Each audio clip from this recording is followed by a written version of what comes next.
Hi guys, today I'm going to read to you the true story of the three little pigs, told by the wolf. Everybody knows the story of the three little pigs, or at least they think they do, but I'll let you in on a little secret. Nobody knows the real story because nobody has ever heard my side of the story. I'm the wolf, Alexander T. Wolf. You can call me Al. I don't know how this whole big bad wolf thing got started, but it's all wrong. Maybe it's because of our diet. Hey, it's not my fault wolves eat cute little animals like bunnies and sheep and pigs. That's just the way we are. If cheeseburgers were cute, folks would probably think you were big and bad too. But like I was saying, the whole big bad wolf thing is all wrong. The real story is about a sneeze and a cup of sugar. This is the real story. Way back in Once Upon a time, I was making a birthday cake for my dear old granny. I had a terrible sneezing cold. I ran out of sugar. So I walked down the street to ask my neighbor for a cup of sugar.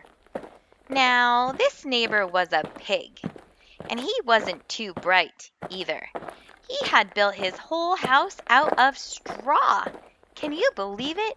I mean, who in his right mind would build a house of straw?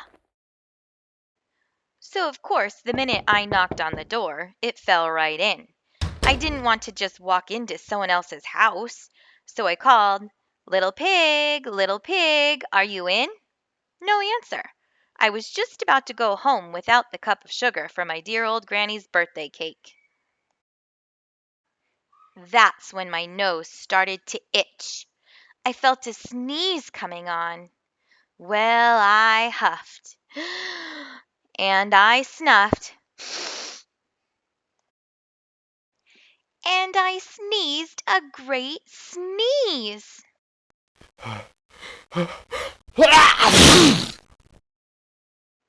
And you know what? That whole darn straw house fell down. And right in the middle of the pile of straw was the first little pig, dead as a doornail.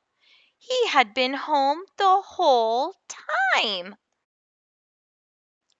It seemed like a shame to leave a perfectly good ham dinner lying there in the straw, so I ate it up.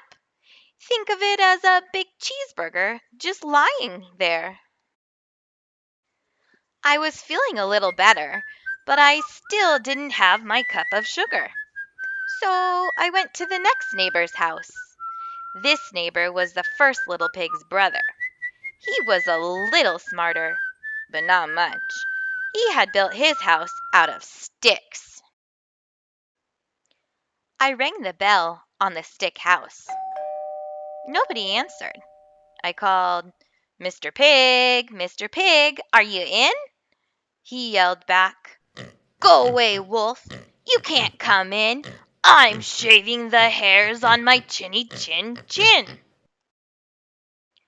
I had just grabbed the doorknob when I felt another sneeze coming on.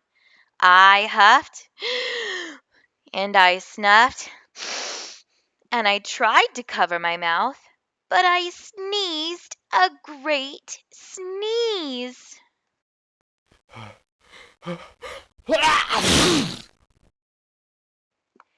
And you're not going to believe it, but this guy's house fell down just like his brother's. When the dust cleared, there was the second little pig, dead as a doornail. Wolf's honor. Now you know food will spoil if you just leave it out in the open. So I did the only thing there was to do. I had dinner again. Think of it as a second helping. I was getting awfully full, but my cold was feeling a little better, and I still didn't have my cup of sugar for my dear old granny's birthday cake. So I went to the next house. This guy was the first and second little pig's brother. He must have been the brains of the family.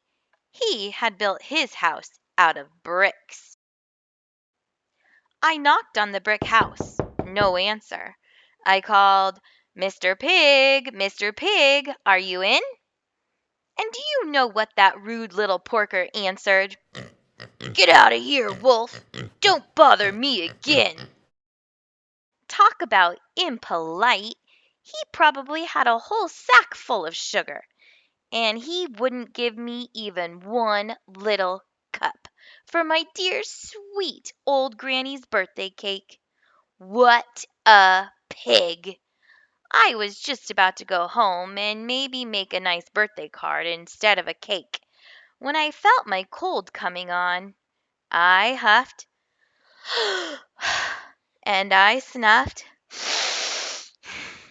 and I sneezed once again.